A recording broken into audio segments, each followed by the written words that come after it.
Warahmatullahi wabarakatuh. Ya, alhamdulillah kita bertemu kembali di pertemuannya dua ini. Jadi semoga kalian diberikan kesehatan, ya, selalu menjalani aktivitas dengan baik, positif, ya. Oke. Pada kali ini saya akan membahas mengenai sejarah Indonesia atau sejarah wajib pada kelas 11 ini, ya. Jadi kan sudah kalian sudah dibahas bahwasanya materi-materi yang akan dibahas nanti apa saja, ya. Jadi kelanjutan mengenai sejarah yang sudah kalian pelajari pada kelas 10, pada masa purba, pada masa Hindu-Buddha. Nah, ini pada sejarah Indonesia ini mengenai kolonialisme barat di Indonesia. Jadi pengertian kolonialisme sendiri itu apa, ya? Jadi kolonialisme adalah suatu negara yang menguasai, ya. Jadi menguasai baik tempat ataupun orangnya, adatnya.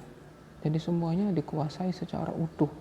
Tidak hanya tempatnya saja diambil harta bendanya, tapi manusianya pun dipergunakan, diperbudak, ya. Dan adat istiadatnya pada di situ dihilangkan, diganti dengan adat-adat barat yang contohnya suka dalam hal negatif, minuman keras dan lainnya, ya. Jadi itu adat dari zaman dulu. Di kita dulu tidak mengenal yang namanya seperti itu, ya. Jadi kebiasaan-kebiasaan buruk yang datang ke Indonesia ini masih terjadi di masa sekarang dikarenakan beberapa hal itu tadi. Jadi kalian jangan pernah mencoba seperti itu, ya. Jadi lanjut, kolonialisme. Jadi ini di GKD ini adalah menganalisis perubahan dan berkelanjutan dalam peristiwa sejarah pada penjajahan asing hingga proklamasi kemerdekaan Indonesia, ya. Ini salah satu tokoh-tokoh yang terlibat penjelajahan dari Eropa ke Indonesia. Jadi jauhnya luar biasa jauh sekali, butuh beberapa tahun nyampe ke sini karena dulu belum ada yang namanya jalur udara. Dulu yang ada hanya jalur laut, jalur air, ya. Jadi bagaimana yang mereka lampaui, yang mereka lakukan, berapa tahun lamanya, meskipun mereka semua bersinggah di suatu pulau ke pulau yang lain, ya, istilahnya ketemu dengan laut, air dan air terus, ombak maupun badai mereka lalui semua. Perjuangan pun tidak mudah untuk sampai ke sini. Nah, ini para tokoh-tokoh yang tidak putus asa, ya. Jadi masuknya bangsa Eropa ke Nusantara. Jadi Indonesia itu belum menjadi Indonesia tapi Nusantara. Jadi tujuan pembelajaran pada kali ini, setelah mengikuti pembelajaran ini, peserta didik diharapkan mampu memahami perubahan dan berkelanjutan dalam peristiwa sejarah pada masa penjajahan asing hingga proklamasi kemerdekaan Indonesia, memahami latar belakang dan tujuan datangnya bangsa barat ke Indonesia. Nah, sini ada peta konsepnya, ya. Jadi peta konsepnya proses kedatangan bangsa barat Indonesia itu sebabnya apa? Sampai mereka jauh-jauh bangsa Eropa, bangsa barat datang ke timur, ya. Itu sebabnya apa? Yakni berdagang. Jadi mereka semua itu dulunya yang namanya berdagang itu menjadi aktivitas yang wajib mereka lakukan, ya. Karena dulu masih ada yang namanya zaman barter, ya, barang dengan keping emas atau barang dengan barang, ya, dan sebagai mana yang lainnya. Jadi tujuannya itu, jadi sebabnya tadi, ya, lanjut.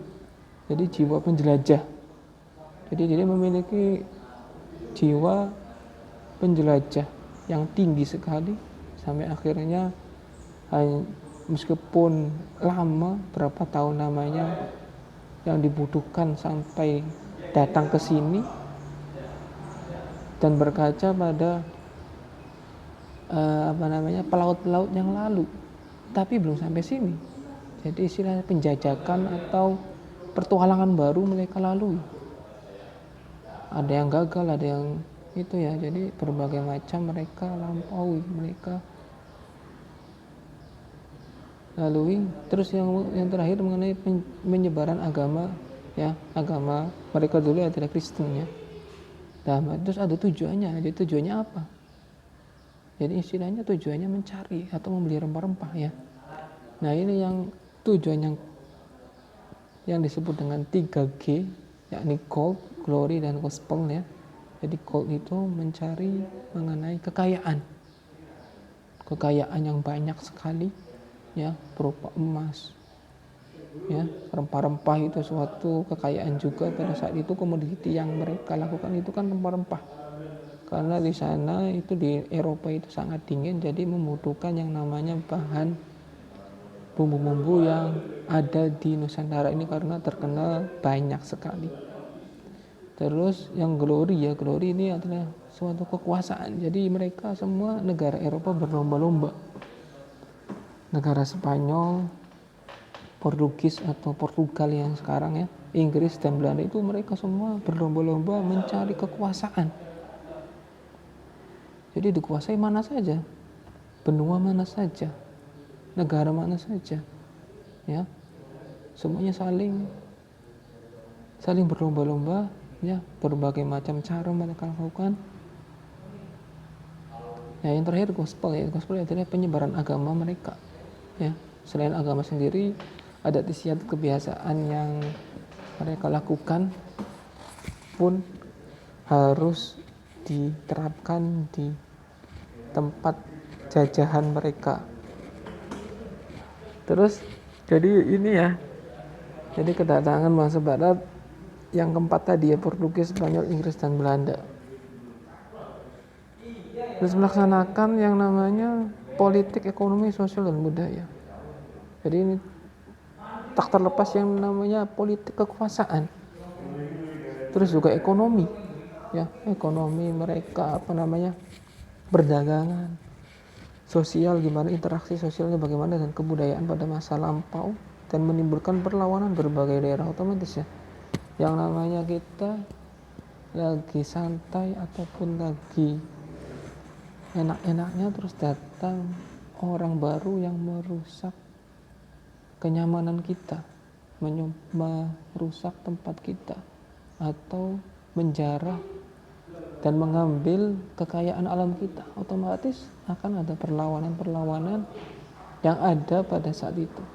Lanjut. Jadi ntar panduan pertanyaan kelompoknya ya, mendiskusikan merumuskan materi tentang latar belakang datanya bangsa barat ke Indonesia.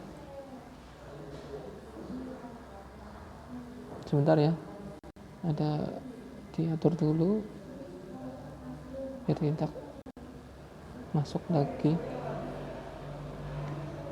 Jadi mendiskusikan merumuskan materi tentang latar belakang datanya bangsa barat ke Indonesia. Kelompok 2 berdiskusi merumuskan tentang tujuan datangnya bangsa barat ke Indonesia. Kelompok 3 mendiskusikan merumuskan tentang beberapa faktor menyebabkan Nusantara yang kaya indah tetapi akhirnya terpaksa jatuh menjadi kekuasaan bangsa asing. Jadi jenis rempahnya ini ya, jenis rempah yang mereka cari di kita banyak sekali yang namanya rempah-rempah ya. Salah satunya ini kayu manis, memiliki rasa yang unik, yaitu sedikit manis dan pedas, memiliki manfaat untuk menyehatkan pencernaan, mengurangi gula darah, kolesterol dalam tubuh ya. Kayu manis ya, dulu banyak sekali tapi sekarang sudah ya sedikit jarang ya. Lanjut, jenis rempah berikutnya yakni kapulaga. Jadi mencegah bau mulut, juga bermanfaat untuk kesehatan pencernaan dan nafsu makan. Yang ketiga, cengkeh ya, memiliki banyak sifat antibakteri di dalamnya. Jadi oleh karena itu cengkeh mampu menyembuhkan sakit gigi secara alami. Yang keempat, lada hitam. Selain menambah rasa pedas di dalam masakan, lada hitam juga digunakan sebagai pembangkit nafsu makan dan tonik yang bagus untuk menenangkan saraf. Ada sumbernya tadi ya. Jadi tujuan bangsa barat ke Nusantara dan mencari kekayaan tadi termasuk berdagang ya. Jadi gold tadi sudah dibahas, menyebarkan agama gospel. Yang ketiga, mencari kemuliaan bangsa atau mencari kedudukan, kekuasaan, yaitu glory ya. Latar belakang yang mendorong penjajahan Eropa, jadi ada latar belakangnya ya. Yang pertama, jatuhnya Konstantinopel ke tangan Turki Utsmani ya. Jadi dulu itu mereka semua melakukan perdagangan di pusat ya, di pusat perdagangan di daerah Turki sana ya. Terus pada masa khalifah ya, setelah khalifah ya, jadi pada saat Utsmani itu akhirnya bisa meruntuhkan Konstantinopel. Di situ Konstantinopel kota yang ada di Turki ya. Situ pusat perdagangannya yang dikuasai oleh Kristen pada saat itu. Ya, terus mengenai kisah perjalanan Marco Polo ke dunia timur. Terus teori yang mengatakan bahwa bumi bulat dan matahari sebagai pusat tata surya, heliocentris, yang didukung oleh Galileo dan Copernicus ya. Jadi semangat reconquista, jadi balas dendam terhadap Islam ini ya. Jadi mereka semua mempunyai balas dendam ya terhadap Islam karena pada saat itu kedaulatan mereka di Konstantinopel telah runtuh yang dikuasai oleh Islam tadi pada 1453 Masehi pada saat itu ya. Lanjut, penjelasan bangsa Eropa. Jadi orang Portugis yang pertama kali mencari jalan baru adalah Bartholomeus Dias ya, yang menyusuri pantai barat Afrika hingga tiba di Tanjung Harapan. Nah ini ya, jadi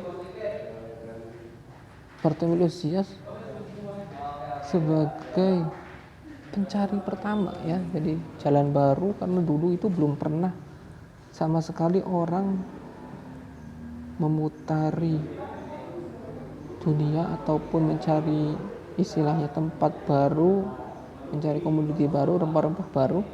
Ini pelopor pertama ya di Bartholomeus Dias. Terus pelopor pelayaran bangsa Spanyol adalah Christopher Columbus ya. Pelaut Spanyol lainnya adalah Ferdinand Magellan yang mencapai kepulauan Filipina ya, belum sampai ke Nusantara ya, yang sampai sekarang masih terkenal di mana-mana Columbus ya, gitu ya, di toko-toko manapun ada, biasanya daerah mana. Terus pelaut Inggris dirintis oleh Francis Drake dan Thomas Cavendish. Jadi pengalaman dua pelaut tersebut mendorong Ratu Elizabeth I meningkatkan pelayaran internasionalnya. Ratu Elizabeth I memberikan hak istimewa pada Asia East India Company dan menjalankan perdagangan di Asia pada 31 Desember 1600. Nah ini ya, jadi East Indian Company ini adalah suatu suatu istilah yang dimana ini adalah suatu kongsi dagang atau perserikatan perdagangan yang dirintis oleh Inggris pada saat itu. Yang intinya mereka semua ingin menguasai dunia perdagangan, rempah-rempahnya, komoditi semuanya ingin dikuasai oleh AEC ya. Jadi itu. Lanjut, pelaut Belanda yang berhasil mendarat di Banten adalah Cornelis Houtman. Untuk mengatasi persaingan antar pedagang Belanda dan terutama pedagang dari bangsa barat lainnya, Belanda mendirikan VOC ya.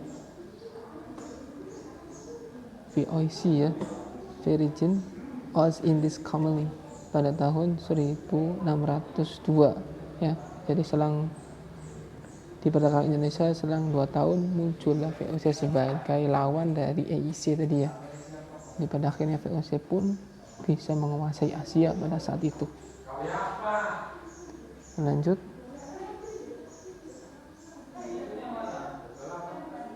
penjajahan bangsa Eropa. Menjadi masa Eropa, Christopher Columbus menyusuri barat Spanyol dan tiba di benua Amerika. Pada tahun 1492, Ferdinand Magellan ya menyusuri selatan Amerika dan tiba di Filipina 1520. Sebastian de Elcano ya setelah di Filipina, de Elcano mendarat di Tidore dan Ternate ya, di sana di daerah Maluku. Penjelajahan bahasa Portugal Bartolomeu Dias mencapai Tanjung Harapan 1488. Vasco da Gama melanjutkan ekspedisi Dias dan mencapai Calicut, India 1498. Dan Alfonso de Barbecue tiba di Malacca 1511. Penjelajahan Belanda dan Inggris. Cornelis de Houtman tiba di Pelabuhan Banten 1996 berdasarkan buku Van Lincolsten atau Iterario. Sir James Lowther tiba di Aceh 1602, kemudian dilanjutkan ke Banten sebagai armada yang ditunjukkan oleh Ratu Elizabeth I.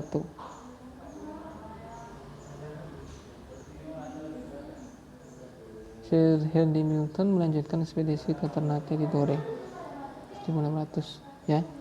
Jadi itu materi-materi singkat yang Bapak ulas pada pertemuan yang kedua kelas 11 IPA dan IPS ya.